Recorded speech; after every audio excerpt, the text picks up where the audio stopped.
हम नहीं आए अब 4 दिन बाद कहनी दिन में ना। हाँ ठीक बस मार के आए गोल दिन काकी खुश रहो रे बबिया काल बारे ठीक बटे आवो बार टाइम नहीं खे मारे ने आवो बैठो रुक जाए करते बैठो काकी और रे बबी और सुनाओ का कुल हाल ठीक बाटे काकी ठीक बा बानू ठीक से रहलू बानू।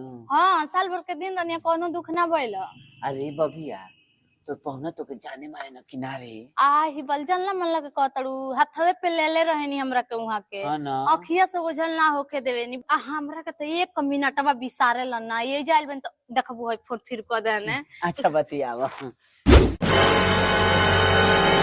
अरे मौका त नाही तोरा अपने माई बहिनिया के गलती ना लौकेला खाली हमरे गलती लौकेला दो गलत तू नहीं काल तरह के काट पियोले पियोले बाड़ी सन के कुल के पाछ गा हताड़ तू। अरे बबिया के हरे गद बेरा के बेरा इतना